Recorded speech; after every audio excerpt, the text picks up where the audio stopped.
Hey guys, I'm Ted and welcome back to our lecture series, and this is our final lecture on Reconstruction. Um, Before we begin our final lecture, I simply like to do a quick recap of our last lecture. So in our last lecture, we examined the election of 1872. The election of 1872 saw Ulysses Grant winning every free state, every western state, all of the and most of the former slave states. He won 10 of the former 5 slave states, really beating Horace Greeley badly. And it appeared that the Republican Party were going to remain in control of all sectors of the republic. But that victory was an illusion, as Reconstruction and the Republican Party quickly lost steam. Many in the free states were tired of dealing with the troubles associated with Reconstruction. They were tired of dealing with the race question. They thought that enough protection had been put in place to as a safeguard for African Americans. They began to worry more about issues closer to home. There was a number of labor and social disruptions in the northern and western states and territories.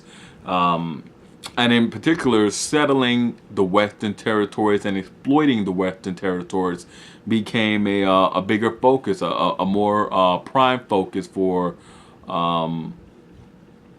people living in northern states. This led the Republican Party to simply realign their support base. They began to focus more on Civil War veterans in the northern and western states. And this realignment of priority for the Republican Party allowed the Democrats to return to power in a number of former Confederate states. About 8 Confederate states during the Grant. By the end of the Grant presidency, the majority of the former rebel states, the former Confederate states, had fallen back under the control of Southern Democrats. There were only 3 states left under the control of Redeemer governments: South Carolina, Florida, and Louisiana. And it is to that, it is to the election of 1876. An election that still holds a lot of symbolism and a lot of still highly impacts the republic today. It is to that topic that we turn to right now. So Republican strategists knew that if Tilden took the former slave states, all he would need to do is take two or three other states. He could take New York and really any 1 or 2 other states to win. On election day, Tilden took New York, New Jersey, Connecticut, and Indiana. He won about 250,000 more of the popular votes than Hayes, and seemed to have won the election. Now, those numbers for Tilden have to be reconciled with the number of votes suppressed in the Redeemer states. There is no real accurate way to tell. There's no accurate way to say who won the popular vote for the election of 1876.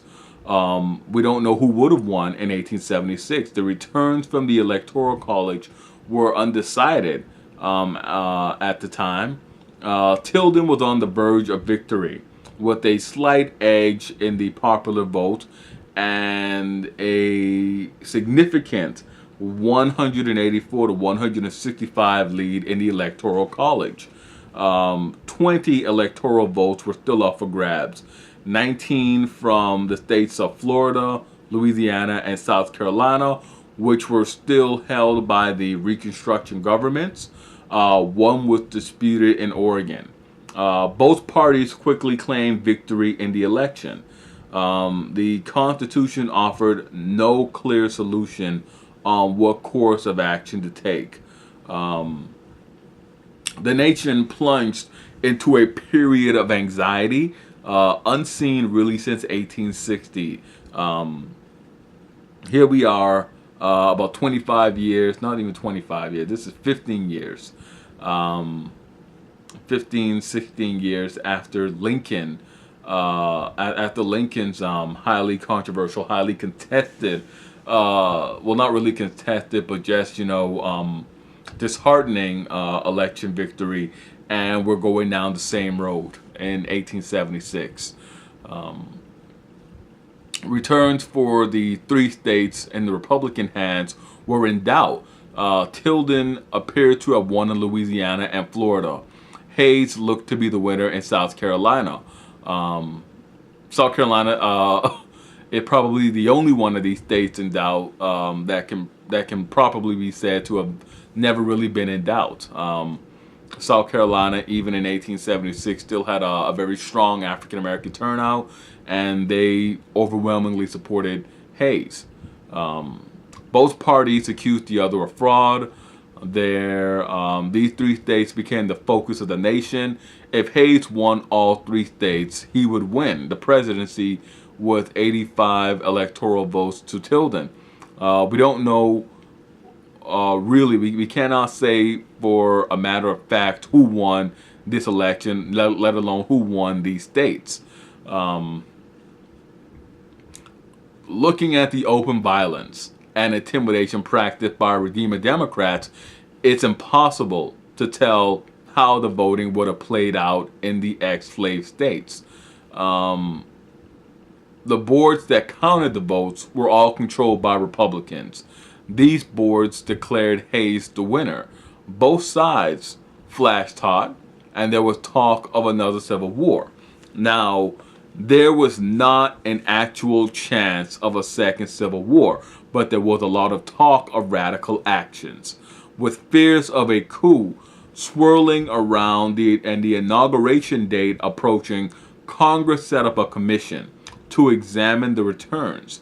It was a 15-man board composed of 5 members or commissioners, who were members of the House of Representatives, 5 commissioners who were members of the Senate, 5 commissioners who were Supreme Court justices.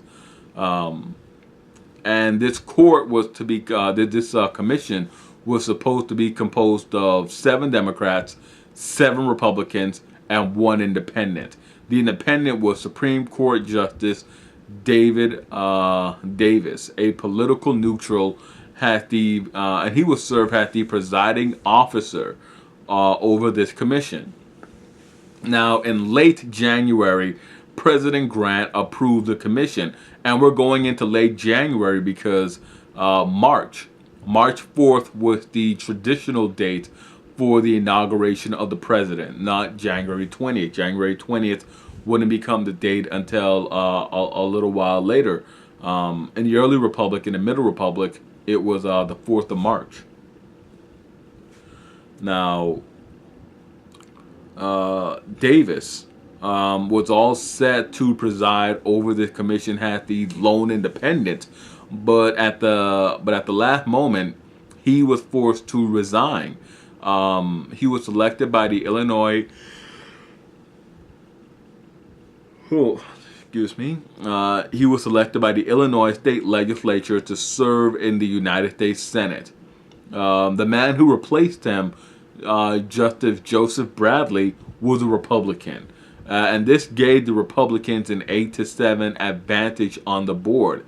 The commission then decided every case voting along party lines. This led to all 3 states being awarded to Hayes. The Senate accepted the decision, but Democrats in the House were embittered. They talked of filibustering until past the inauguration deadline to prevent Hayes from assuming office and to prove their point that the election was stolen from them.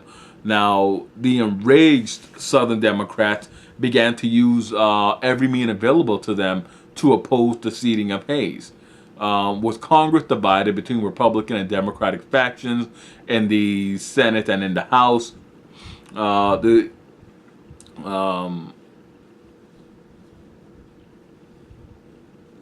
with the Congress not being able to act uniformly to support or denounce Hayes, Hayes and other Republican leaders began to court Southern Democrats. Now, this courting led to the compromise or the corrupt bargain of 1877. Hayes agreed to end Reconstruction, to confine all federal troops to their posts, to their barracks, and this allowed Redeemers to finally complete the redemption of their states and to continue their campaign of violence against their enemies without any fear of federal reprisals. Now, it should be noted that the electoral votes of Florida, Louisiana, and South Carolina only tied Tilden and Hayes. The winning vote, that lone winning vote, the one disputed electoral vote from Oregon, that went to Hayes. It was resolved fairly early, fairly quickly, given to Hayes. So Hayes won 185 to 184. Now the corrupt bargain or the compromise of 1877, however you want to look at it, it wasn't a set, it wasn't like a set written piece. Has the compromise of 1820 or the compromise of 1850 was a set written piece. This compromise, this bargain, was more like the quote unquote corrupt bargain of 1824, or the bargain that brought Jefferson into the White House in 1800. This was an unofficial agreement that stipulated that Hayes will be president. Hayes would support internal improvements in the former slave states. In particular, he would support expanding the rail line network. Hayes would name Redeemer Democrats to cabinet positions. And to show you just how widespread corruption was during this time period and how widespread corruption would continue long after Reconstruction, the position that the Redeemer Democrats wanted the most was the Postmaster General position, because the Postmaster General position came with the most appointed slots. You could name, you had free range in naming anybody to that position. And again, to the victor goes the spoils. Qualifications to oversee these positions and so forth, not really necessary. You had the position, you had the freedom, you had the power, the responsibility to simply hand out positions, to hand out appointments to your family members, to all your supporters, your friends, as you see fit. Which sort of backs up the this period of being a very corrupt period. But Hayes agreed to do that. Hayes agreed to fill Redeemers into spots, into cabinet positions. For conceding to Hayes, the Democrats will be given control of the last states under federal control, with Hayes asking that at least some protections be extended to African Americans. Now, both sides mostly lived up to their expectations. Hayes did indeed name Redeemers to his cabinet. Redeemers did not go forth and disrupt Hayes' presidency. They did not go and prevent him from assuming office. But they also did not extend protection towards African Americans. Nearly 15 years of war and uneasiness ended with this agreement. The republic was exhausted. The majority of citizens were exhausted. The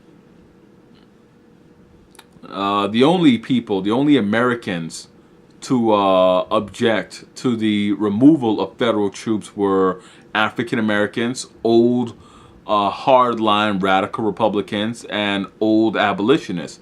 It was not long before things went back to a pre-war setting in the former slave states, with the African American community sinking into a position that very closely resembles servitude. Now, the Compromise or Corrupt Bargain of 1877 did not officially end Reconstruction. However, it did hasten the demise of Reconstruction. African Americans in the region would continue to vote and elect their own community member to local, state, and federal office until the end of the century. The Compromise of 1877 marked the end of federal involvement in former slave state affairs.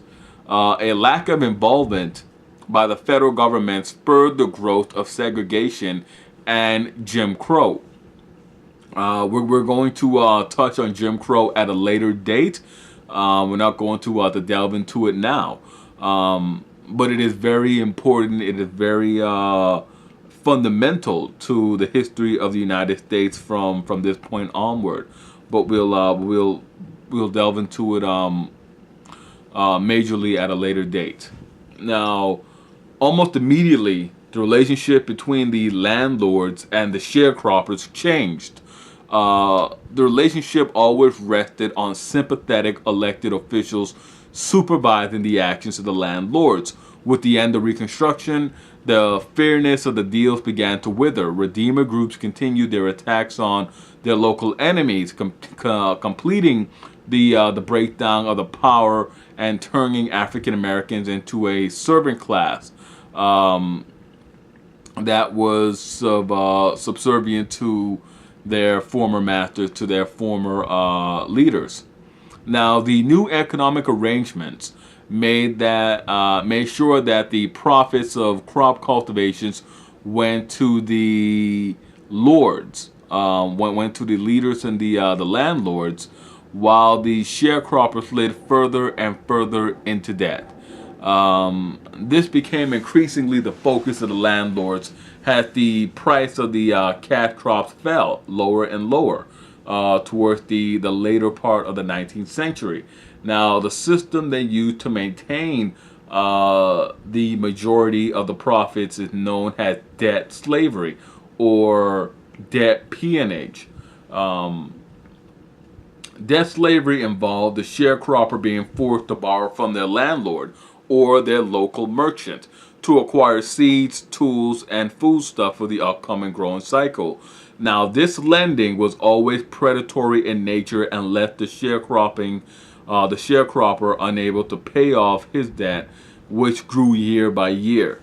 Weighted by bookkeeping that was done almost exclusively by the landlord, who was backed up by local redeemer groups to keep the sharecropper in line.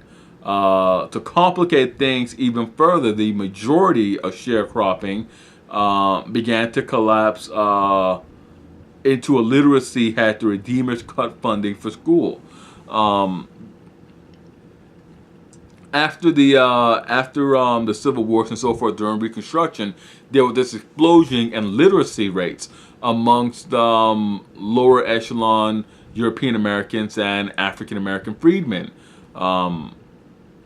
But has redemption unfolded, and has the former slaveocrats, that the former pre-war elites came back into power, they sort of offset all of that when they cut funding for education. When they came back into power, they immediately cut the taxes, cut funding for everything. Now, the main impact of that was that education standards noticeably slid for lower and lower, and literacy rates plummeted. So they were able to simply keep the books, be the only person who could keep the books, because they were the only people who could read, and they simply wheeled and dealed basically on the sharecroppers, on the croppers. They backed them into agreements, into situations where they couldn't possibly come out with no debt, where they couldn't possibly succeed.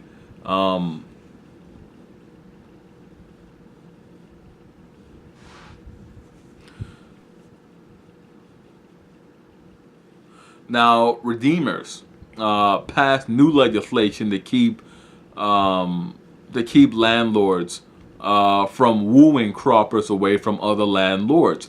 They also strongly warned industrialists and railways not to hire African Americans except for the lowest paying jobs. Cropping for both African and European Americans became an inescapable nightmare. They fell deeper and deeper in debt to their landlords, and were really prevented from leaving. Those who tried to leave were arrested and rented out by the state to work. Now, there were a few sharecroppers who actually managed to turn a profit, who actually managed to become wealthy, but it's a very minuscule amount compared to the larger amount of sharecroppers, both African and European American sharecroppers, who largely were abused by the system. And now the common view is that Reconstruction was an era of intense political corruption, where African Americans, free state adventurers, derisively known as carpetbaggers, local sympathizers, disparagingly known as scalawags, imposed their own rule on the ex-Confederate majority. That image has survived decades. It was characterized as the illiterate African American and their political allies using a yoke of oppression to hold down the ex-Confederate population of the ex-rebel states. Now, opponents cite this as an era of ignorance, corruption, and waste, frequently cited as barbarism overwhelming civilization, the most crude form of democracy prevailing. Now, this view is tied very intimately to the myth of the lost cause argument. And films like Birth of a Nation and Gone with the Wind lean heavily on this rhetoric. Birth of a Nation, for example, has its ending scene shows thousands of Ku Klux Klan members, a Redeemer group that employed horrific violent tactics to achieve their ends, riding to the rescue of ex-Confederates. I mean, literally, just thousands of them just riding in to save the day. The ending of Gone with the Wind, too, shows two Reconstruction Republican politicians, one African American, one European American. And the European American is literally holding a carpet bag. They're shaking hands, they're laughing, they're having a gay old time, as they're riding out to take control of Tara, the plantation owned by the protagonist's family. They're riding out to take possession of the plantation, literally exhibiting all of these stereotypical attributes attributed to Northerners, to European Americans who migrated into the slave states, and the African Americans who came to prominence, who came to minor prominence in the slave states after the war. There is also a scene that depicts a political rally, a political meeting that is actually a Ku Klux Klan meeting in Gone with the Wind. And they are planning to go out and clear freedmen from their homes. Now, these two films greatly help to reinforce this negative view of Reconstruction. Now, the truth is not remotely close to those stereotypes. African Americans did not hold office nowhere close to the numbers reported by Redeemer groups. They elected 16 members of Congress, 14 to the House, 2 to the Senate. No African American was elected or nominated for governor of any state. South Carolina was the only state where African Americans held office equally to their voting strength. African Americans made up roughly 80% of the Republican Party in the ex-rebel state, but the other 20% dominated it. A common view is that much more should have been accomplished during Reconstruction, and I support that. I believe that Reconstruction was a moment where the United States could have done more to ensure that civil rights were protected, where the Republic could have been placed on a path that would have led to a multicultural, biracial society that could have served as an alternative to the segregation and Jim Crow that the nation endured. And it is lamentable that not more was done. But it is also commendable that so much was done. We really cannot express the harsh sentiments and attitudes that were prevalent at the time. But the fact that the civil rights amendments were put on the books is just astounding. The fact that we actually had the abolition of slavery happen, the fact that the 14th Amendment was put on the books, the fact that the Freedmen's Bureau was established, the fact that we had African American men and being enfranchised with no qualifications in the enfranchisement, what was truly astounding. Think of it like this: if you were born in 1850, then you were born a slave. The Dred Scott decision in 1858, you would never have citizenship. You would never have any rights that would have to be defended. By 1863, if you were living in an area still controlled by Confederates, you were freed. As soon as Union armies got there, you were freed. After 1865, you were free in fact, and being given probably the opportunity to go to school. By 1868, by 1870, you were not only freed, being given the opportunity to get an education, probably working, making a wage. You had rights that had to be protected, that were backed up by the federal government, that were backed up by federal law, federal strength, and more importantly, you had the right to vote. So it was truly astounding what was accomplished. The open political battles fought on behalf of African American rights. The apathy really should be expected. It was an intensely ethnocentric, racist period, but the fact that such gains were made shouldn't be overlooked, and there really should be some sort of applause, some sort of commendation for what was done. And like I said, we really can't express the harsh sentiments and the attitudes prevalent at the time. But the fact that so much was done is just great. The Republic had endured the greatest sectional discord in its young history. Finally, the scourge of slavery was gone. The Union had been preserved, and there was a constitutional foundation for the expansion of human rights.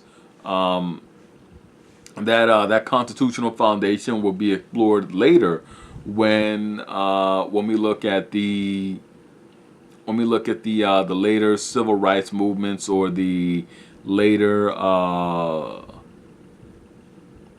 the later suffragette movement that occurred, or not really the later suffragette movement, but the completion of the suffragette movement that would occur later on in the 20th century.